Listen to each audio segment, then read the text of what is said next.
Good morning, viewer. It's another going away vlog, and today we're going to London to see the Queen. So we're having a weekend away in London. Got some busy weekends coming up.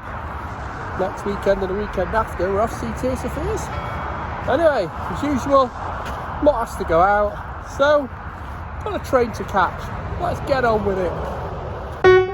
Now we have two trains to catch. So the first train is from our home station of Godley to Manchester Piccadilly, and then we've got another train from Manchester Piccadilly to London Euston. And these stairs get steeper and steeper every time we go up them. So now we're boarding the train to London Euston, and this journey is going to take us about 2.5 hours. So plenty of music to listen to then.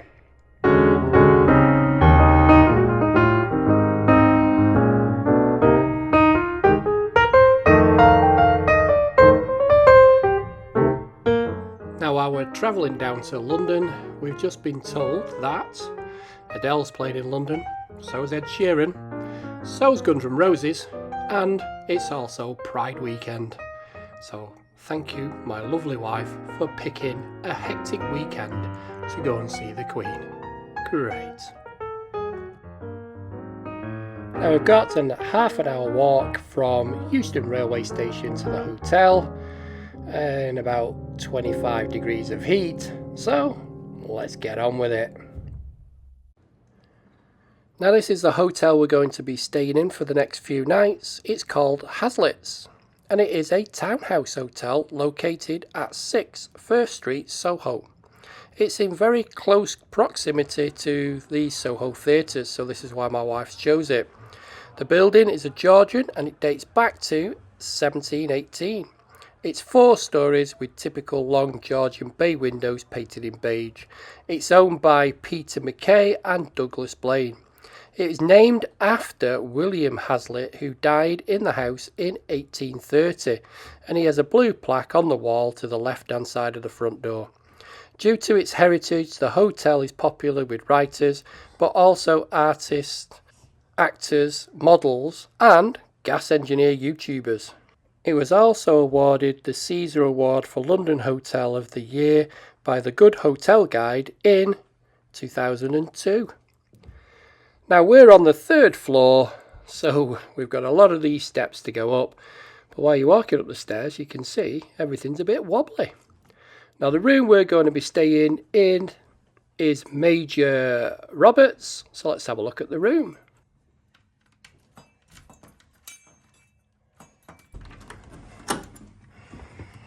Okie dokie, so Charlotte's favourite colours of, well, I think it's green. No, is it blue? Anyway, so we've got a wardrobe. Lock Charlotte out. You coming in, darling? So that's our bed for the next couple of nights. So this is an old townhouse. Well, 3 old townhouses been converted into a hotel. Whoa, Charlotte will be chuffed. We've got a bath. And unlike our Bruges hotel, I can stand under that shower probably, even if the windows are clear. So that's our hotel room.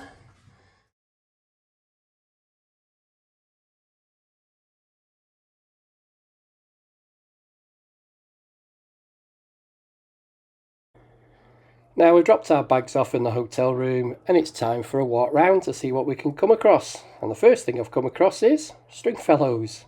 This place was founded by the late Peter Stringfellow, King of Clubs, in the 1980s, and it's perched right in the West End, where you can find sexy ladies, sexy atmosphere and unforgettable entertainment. Well, you could. I don't know if you still can now. Or is it just a restaurant? Anyway, wife says we're not going in. Now we've arrived at Trafalgar Square. Looks like they're getting it ready for the Pride concert, so we can't get anywhere near it. Brilliant. You ever come to London and you come to Trafalgar Square, you see this building here, right here. This is the smallest police station London. Now, this miniature police station is located in the southeast corner of Trafalgar Square. Apparently, this tiny box could accommodate up to 2 prisoners at a time, although its main purpose was to hold a single police officer who was keeping an eye out for people doing naughty things in and around Trafalgar Square. At the end of World War I, a temporary police box just outside Trafalgar Square tube station was due to be renovated and made more permanent. However, due to public objections, this was scrapped, and instead, this police box was built into one of the light fittings in Trafalgar Square, so it didn't stand out too much, and it was completed in 1926. Also dotted around London, you might see these police call posts. So these were little cast iron boxes with a telephone in, which the police and the general public could use to get in touch with the police. They started to be seen on London streets in the 1920s, but by the 1960s they were decommissioned. Now there's only 8 of them left, and they've now been issued Grade 2 listed status. But in the height in the 1950s, there was over 600 of them dotted all around the city. Now let's have a quick history of Trafalgar Square. In 1812, the architect John Nash began to develop a new street from Charing Cross to Portland Place. He wanted it to be a cultural space and open to the public. In 1830, the site was officially named Trafalgar Square. 1832, work began on the National Gallery. 1838, Sir Charles Barry presented a plan to develop Trafalgar Square. This included the Nelson Memorial and the 2 fountains. In 1843, Nelson Column, designed by William Railton, was erected. In 1845, the fountains were built. In 1867, Sir Edward Landseer designed the bronze lions placed on guard at the base of Nelson's Column, and in 1876, the Imperial Museum was set into the north terrace wall. And finally, in July 2003, a huge project to transform Trafalgar Square was completed. That's a quick history of Trafalgar Square.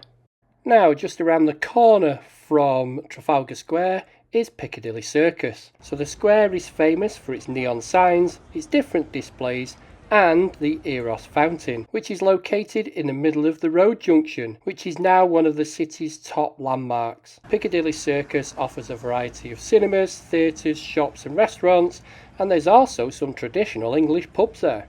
It'll also cost you £5 for a rubbish ice cream. While we were doing our little walk around London, this guy just randomly stopped me. He's a gas engineer, and this is Peter from Vital Gas Services from up in Edinburgh. And he just randomly stopped me in the street for a little chat. And I don't know who was more embarrassed, his wife or my wife, while we were having our chat. Anyway, it was a pleasure to meet you, Pete, and thanks for stopping me and having a little chat in London.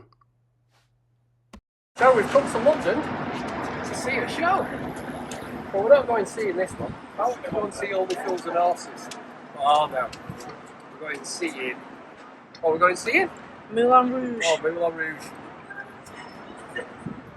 Now this Moulin Rouge show is being shown in the Piccadilly Theatre, which is literally just round the corner from where we're staying. And this is why my wife chose the hotel, because it's just round the corner from the theatre.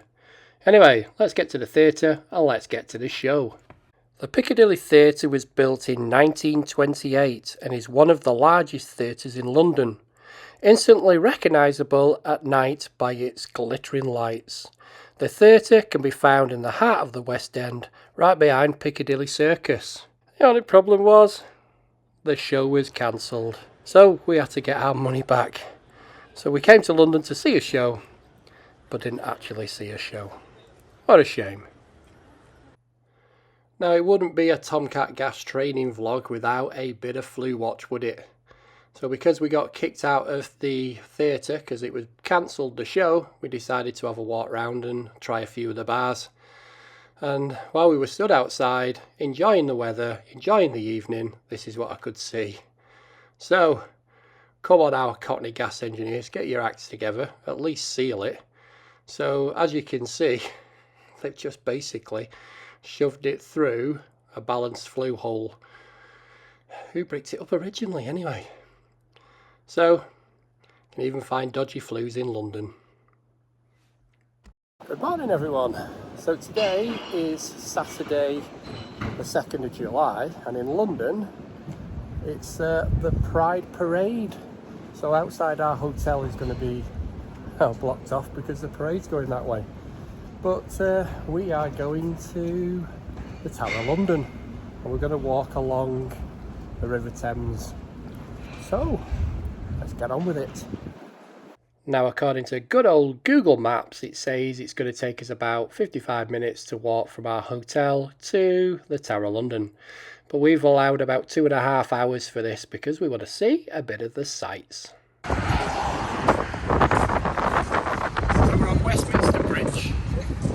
Behind me is the Houses of Parliament and Big Ben.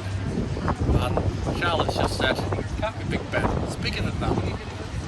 And I see what she means. Now it's been cleaned, it don't look as big as it used to do when we were kids. So just behind us is the London Eye, and we're going down that way because we're going to the Tower of London. Just over 2 hours later, we have now arrived at the Tower of London. Now the main reason for us visiting the Tower of London, because we have been here quite a few times, is to look at the Superbloom. So this Superbloom, which is on the moat around the outside of the Tower of London, is to celebrate the Platinum Jubilee of Her Majesty the Queen. It runs from the 1st of June to the 18th of September this year. Now flowers really aren't my scene because I really suffer badly from hay fever, but at the end of the exhibition, just before you go into the castle, I found these little sculptures and it looks like they're made from copper pipe. Just amazing to look at. The Tower of London is officially Her Majesty's Royal Palace and Fortress of the Tower of London. It was founded towards the end of 1066 as part of the Norman Conquest. The White Tower in the middle, which gives the entire castle its name, was built by William the Conqueror in 1078. The Yeoman Warders, or the Queen's Bodyguard, most commonly known as Beefeaters, are ceremonial guards of the Tower of London. In principle, they are responsible for looking after prisoners of the Tower and safeguarding the British Crown Jewels. They have also conducted guided tours of the Tower since the Victorian era. There are a group of at least 6 captive ravens resident at the Tower of London. Their presence is traditionally believed to protect the Crown and the Tower. A superstition holds that if the Tower of London ravens are lost or fly away, the Crown will fall and Britain with it. Some historians, including the Tower's official historian, believe the Tower Raven mythology is likely to be a Victorian flight of fantasy. The earliest known reference for captive ravens at the Tower is an illustration from 1883. The Tower of London is most famous for housing the Crown Jewels. So the tradition of housing the Crown Jewels in the Tower of London probably dates back to the reign of Henry III. The Jewel House was built specifically to house the royal regalia, including jewels, plates and symbols of royalty, such as crowns, sceptres and swords. Since 1994, the Crown Jewels have been on display in the Jewel House in the Waterloo block. Some of the pieces are used regularly by the Queen. The display includes 23,578 gemstones, an 800-year-old coronation spoon, St. Edward's crown, traditionally placed on the monarch's head at the moment of crowning, and the imperial state crown. 5 regiments of foot guards in the Household Division perform ceremonial public duties at the Tower of London, Buckingham Palace, St. James's Palace and Windsor Castle. They are the Grenadier Guards, the Coldstream Guards, the Scots Guards, the Irish Guards and the Welsh Guards. My wife and I have decided not to bother going in to see the Crown Jewels because we've seen them before, but look at the length of this queue. It was massive. Now that's the end of our trip to the Tower of London, so what we've decided to do is take a boat trip up the Thames back to Big Ben.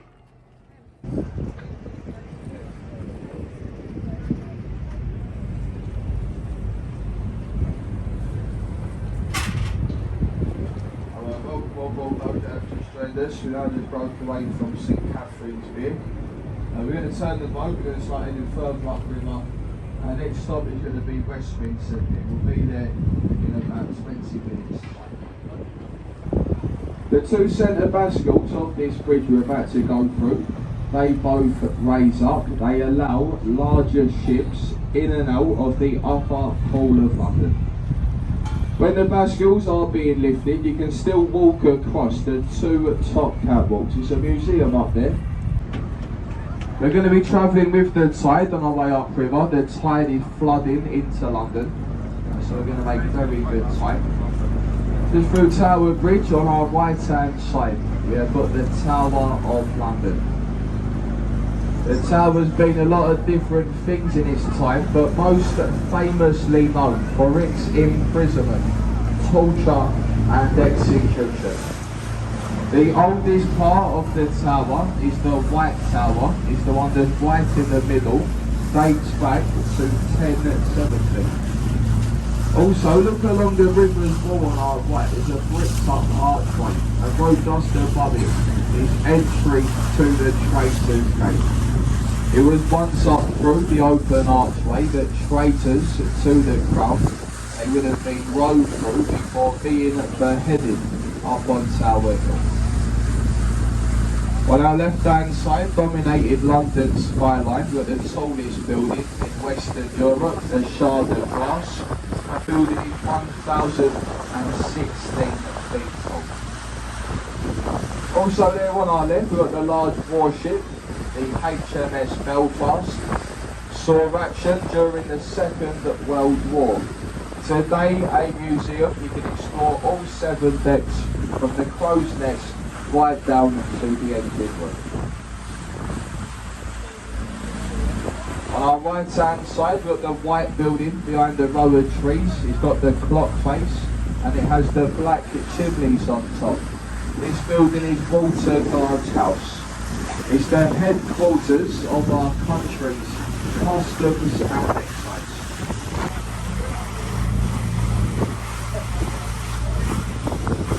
The next bridge we're going to go through, folks, is the famous London Bridge. It's engraved into the stonework either side of us as we go through. There's been 8 London bridges that span the Thames at this point. The one before this one was sinking into the mud, taken down by a brick, sold off to an American businessman for $2 billion. Today the bridge stands in the Arizona desert, spanning the man-made lake, Lake Havasu. In between the buildings on our left-hand side, we've got an old pirate ship, a replica of Sir Francis Drake's ship, the Golden Hind. Drake was the first ever Englishman to circumnavigate the globe. Drake, he only done it once, but the replica ship, it done it twice. It took the same route. The next bridge is Cannon Street Railway Bridge. You can see the train just leaving the station at the moment there on our right hand side. Look beneath the archway on our right, you see the glass windows. Now they've just opened a new sauna over there. They thought they were being clever, put beneath the bridge. They forgot boats like us are going through every couple of minutes. Pretty much all day, every day, we see semi-naked people in those boxes. Believe me, some days they are better than others. Sometimes we really wish we never did. Lovely pub just over your left shoulder, got the red window frames, the Anchor Tavern. Dates back to 1615. It is over 400 years old. This is Suffolk Road Bridge. It's always a good idea to wave at the people crossing the borders. Just through Suffolk Road Bridge on our left hand side, we have the white battery roof building. This is is a replica of William Shakespeare's Globe Theatre. On summer nights you can go over there, we can see all of Shakespeare's greatest plays. They're all being performed as they would have been done during Shakespeare's times. As with no stage lighting, no microphones, it is the only thatched roof building in London since the Great Fire. And you see the red flag that is trying to make. Now that means a performance is going to be on later on this evening. This is the Millennium Footbridge we're about to go through. This is the newest crossing over the river. Following through the buildings on our right, a very short glimpse of the large dome and golden font of St Paul's Cathedral. Designed by Sir Christopher Wren. It did take Wren 35 years to complete. This was in 1790. Look on our left folks, look at these lovely sandy beaches we do have here on the banks of the river. A very clean river today. We're approaching a couple of bridges. The first one is Blackfriars.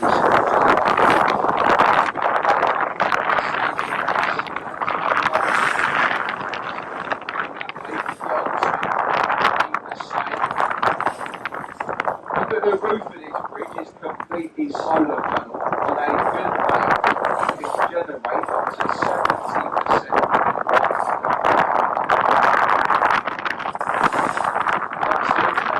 The tide floods into London for 5 hours. It reaches the high water mark. It changes direction. It then starts to ebb out to the Northern Sea.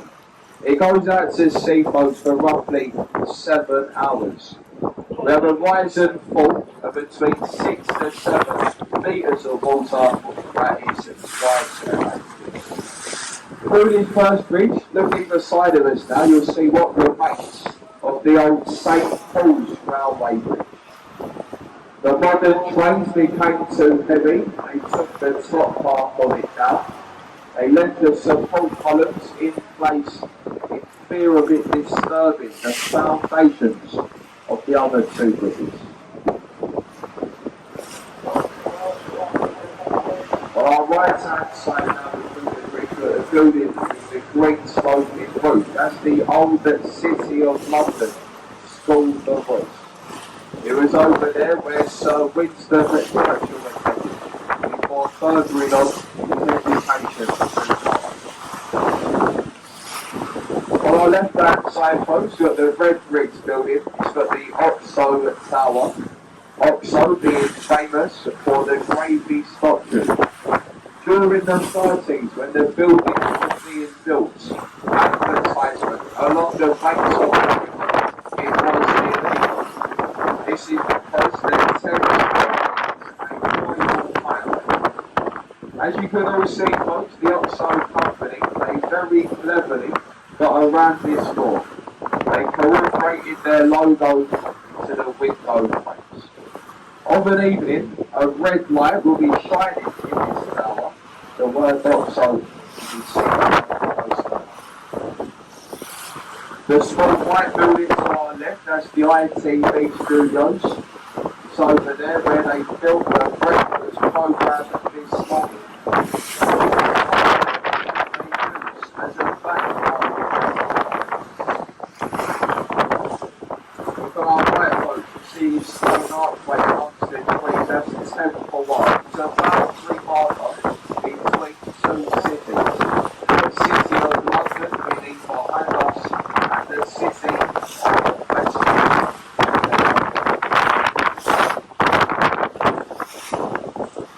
How's it going so far, folks? The next bridge that we're going to go through is Waterloo Bridge. It's commonly known to us in London as the Ladies' Bridge. It gets its name as it was built during the Second World War by female labour.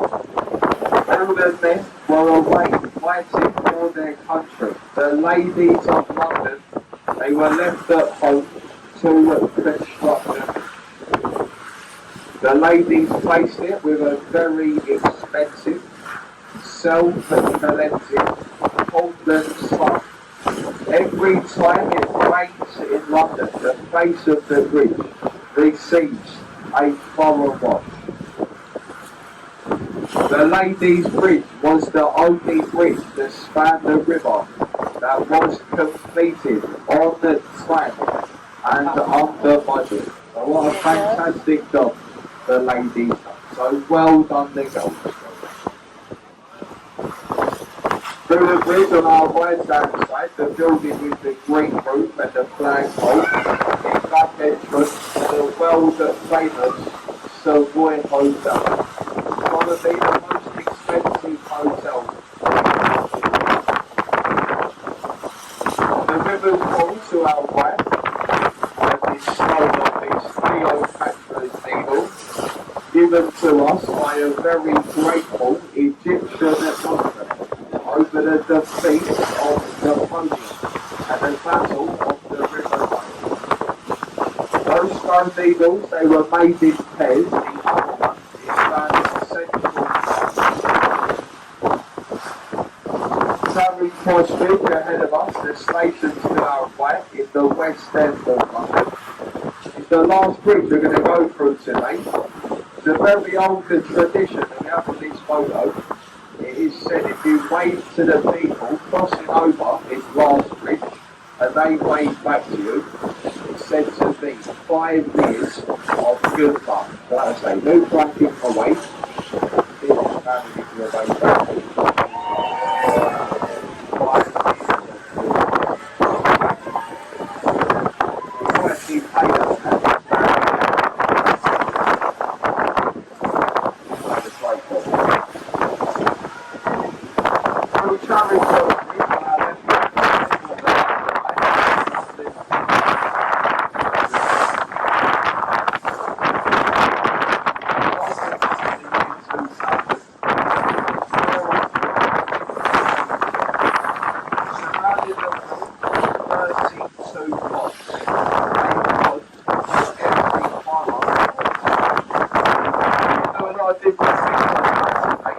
Sightseeing, you can do wine tasting, chocolate tasting, you can even get married on the London Eye. A very small service. What happens is you need the biggest man in the box. You then say your vows on the way up, and then when you get right up to the very top, you then pronounce husband. Pretty much all downhill. So folks, we're just coming into our final stop now, Westminster here. I'm afraid this boat does go out of service for a while. Do take this time to look around yourself to make sure you've got all your personal belongings. Please don't leave anything on board that might spoil you. Just one last thing now, folks, before I put the microphone down. Just a little short word about the commentary itself. As you can probably all tell by now, I'm not a professional tour guide. We're only members of the crew. And we learn the commentaries and we do the commentaries all on a voluntary basis. Hopefully to make your trips with us a bit more interesting and hopefully even enjoyable. If you did like the commentary and you might like to show some kind of appreciation for my efforts as your guide, you may do so, folks, as you leave the boat. I'll be standing there just by the exit gate with the captain's commentary bucket. Just our little tip bucket, folks. Do feel free to chuck a couple of bob into the captain's bucket for what you may feel my few words were worth. For anyone on board who maybe not from London, maybe you don't know what a couple of bob is, it's just a very old English word for a £20 note. Thank you all for listening, folks. I do hope you enjoyed the commentary on our trip up to Westminster, and I'm sure you're all going to have a lovely, safe day here in London. Thank you.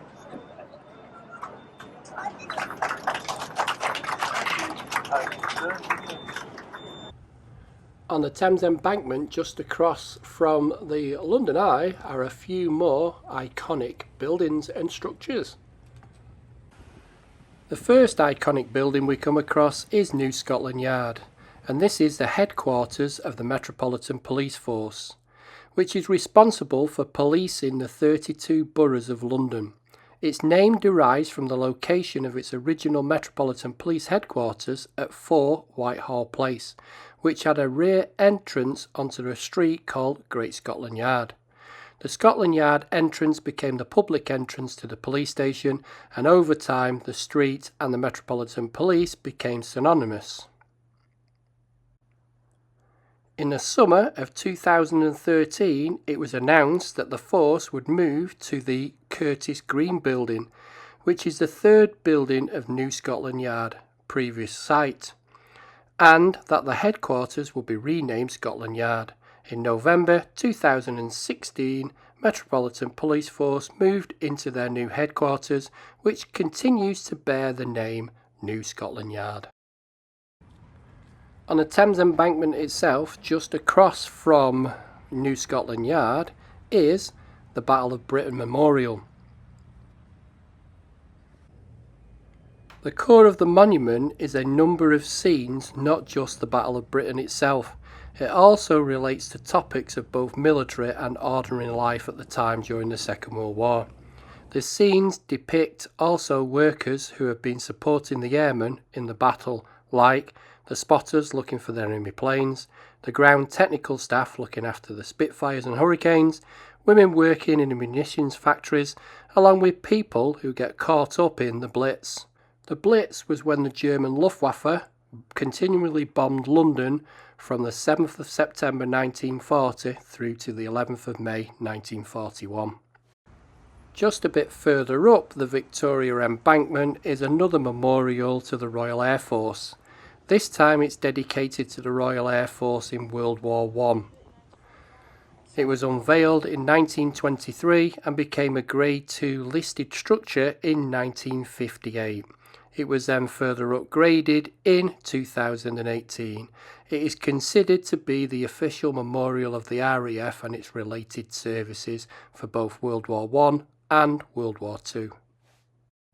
Now, our last port of call today was to get a trip to Downing Street. So we had a look to see if we could see Boris. Asked the policeman here and they said they didn't think he were in. Or was he just keeping a low profile? Anyway, Downing Street. So, this is the view from our hotel with all the Pride stuff, what's going on down below. Check it out.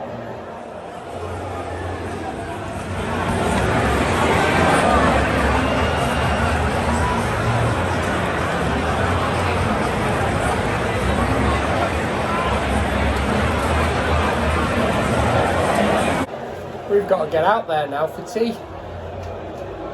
Good job we're only about a minute away to the restaurant.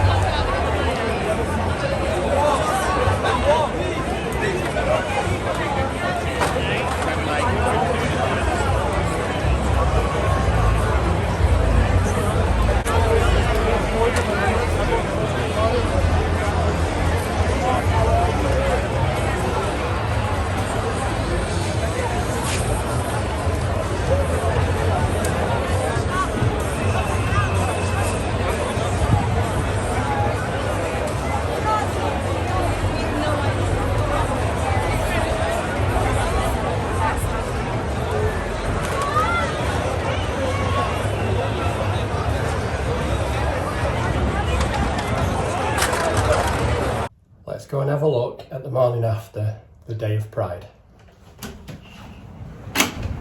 So last night this road was completely full of people and completely full of rubbish. So at 1 o'clock this morning the council came along and cleaned up all the streets. So fair play to London Council for the great job they've done at cleaning up. They have missed a few things, like here. There's still some rubbish here, but this place was just like a bomb site last night. But all nicely cleaned up for this morning. Well done, London.